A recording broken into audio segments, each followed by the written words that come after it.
ka mid ah dhalinyaradaasi 45 qof wuxuu ii sheegay in lagu wargeliyay kadib markii sharcigii wadankan Mareykanka loo diiday in dib loogu celinayo Soomaaliya sida ay ku war heleen safaaradda Soomaaliya ee dalkani Mareykanka ay qayb ka tahay celintooda ayna u diyaarinayso sida uu yiri baasaboorradii dib loogu celin lahaa kadib markii Homeland Security-ga ay wada xiriireen sidaasi waxa ii sheegay maxbuuska magaciisa ku sheegay Cabdullaahi Maxamed Maxamuud kana yimid magaalada Muqdisho jiro oo saas askari mar walba dibadda marka cunto cunaa askari aan daba taagan waxa weeye isha nolol warkeed ma jiro waa qof xorriyada laga qaado inta xorriyadiisa laga nolol warkeed ma jirto mustaqbalkeena dambana waxa weeye waxa soo gabagabeeyay ninka la soo magacaabay hadda safiirka danjiraha Mareykanka ayaa mustaqbalkeena aan higsanayna hambigeena wuxuu ahaa inaan banaanka ka baxno aan dadkeena iyo dalkeena wax u qaban safiirka Soomaaliya ee dalkani Mareykanka ambassador Axmed Ciise Cawad oo jooga Washington ayaa weydiiyay isna waxay kala socdaan sida dhalintaasi ay warka u dhigayaan inay qayb ka yihiin celintooda sidoo kalena safaaraddu ay diyaarinayso qabanqaabada tegisooda Zahra waa mahadsan tahay su'aashaas arintaas waxaan kala soconaa in waxa weeye inay jiraan dhalinyaro Soomaaliya oo qaxootinimo ka dalbaday dalka kan loo diiday tiradooda hadda intay tahay ma ogi dadka qaar waxay leeyihiin meelaha ka maqlayna Soomaalida waa 40 iyo xooga Homeland Security department-ga qofka u qaabilsan focal point-ga waa wuxuu ugu yiri tiradan haya hadda waa 20 iyo xooga marka dadkaasi waa dad dalbaday qaxooti la dhageystay maray dariiqii la mari jiray maxkamadii goysay in la celiyo inta dawladda Mareykanka ay noo sheegtay warka dawladda Mareykanka la hadda noo sheegtay weeye ama qofkan aan la xiriiray marka waa dad la celinayo dhalinyaradaas oo VOA-da la hadlay waxay noo sheegeen in safaaradda Soomaaliya ee dalkan Mareykanka adigu ambassador-ka aad ka tahay ee ogolaatay in dib loogu celiyo baasaboorka Soomaaligana aad ballan qaadeen inaad u sameeynaysan kadib markii Homeland Security-ga idin kala xiriireen xaalkaasi maxaa ka jira waxba kama jiraan walaale waa dhalinyarada mooga waxay ka hadlayaan waa iska maaragtay dhalinyaradu dhib badan bay soo mareen waxaan qiyaasi karaa sida Soomaalida qaxootiga ay ku dhacda inay lacag badan soo bixiyeen inay meelo badan soo mareen inay jeclaan lahaayeen in Mareykanka laga aqbalo anagu aqbalaadooda iyo diidmadooda shughul kuma lihin anagu dawladda Mareykanka hay'ad ka tirsan manihin immigration-ka kama shaqeyno dawladda Soomaaliyeed iyo danaheeda iyo danaha dadka Soomaaliyeed ayaanu matalaa laakiin ma faragelin karo immigration-ka iyo sharciga Mareykanka anigu hadda waxaan dalbaday inaan arko dhalinyaradaas waxaan ku jira processkii ama dariiqii way iga ballan qaadeen authorities-ku ama maamulku inay tusaan dadkaas waan arki doonaa waana u nasteexayn doonaa maxaa yeelay sida aan ogahay ma ay laha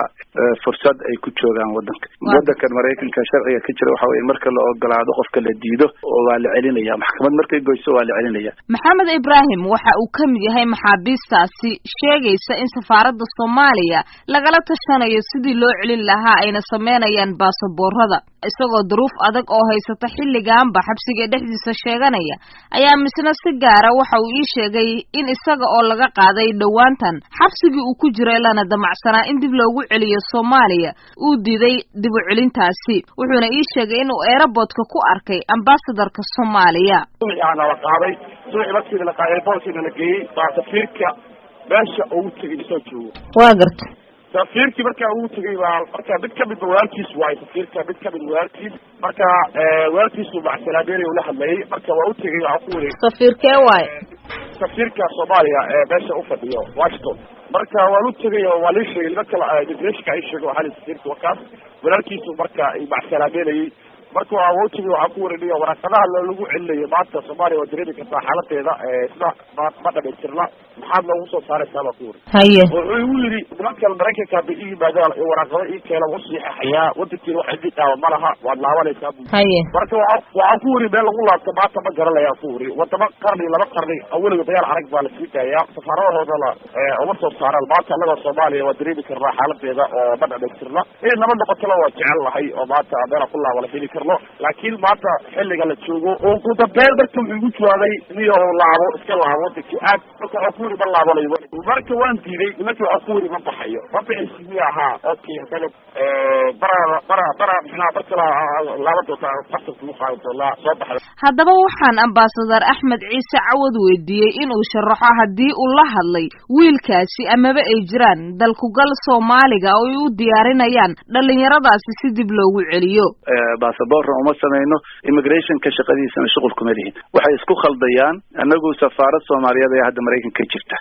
qofka Soomaaliga ah oo ilaa hadda waxay ahaayeen kuwa dambiyada galay oo sanado badan xiraa oo marka wadanka laga soo daayo aan sharci ku lahayn rabay inay tagaan kuwa rabay inay iyagu tagaan ayaanu waraaqo sameyn jiray maaragtay passport aan ahayn go home qofkii isagu doonaya inuu tago kuwan aan doonayn inay tagaan oo isku adkayal ama immigration ha noqdeen qaxooti ha noqdeen ama kuwa dambi galay ha noqdeen waxa Mareykanku noo sheegeen hadday rabaan inay tagaana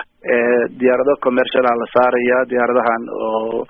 caadiga ah ayagoon xirxireen haddii kalena diyaarad Mareykanku ay leedahay oo ayaa la saaraya iyaga oo jeebaysan inkastoo dhalintaasi la diiday dacwadooda sheegasho inay qaxooti yihiin haddana cabashadooda ayaa ah inaysan haysanin wadan ay ku noqdaan oo amni ah fursadihii shaqana ay yaalaan masaafo dheerna ay u soo galeen si dalkan Mareykanka ay uga helaan waxa ay doonayaan qaarkood ayaa waxay ii sheegeen in iyagu ay saxiixeen markii loo diiday sharciyada wadankan Mareykanka in dib loogu celiyo Soomaaliya hase yeeshee markii ay saxiixayeen aysan ku baraarugsaneen in saxiixaasi looga dhabayn doono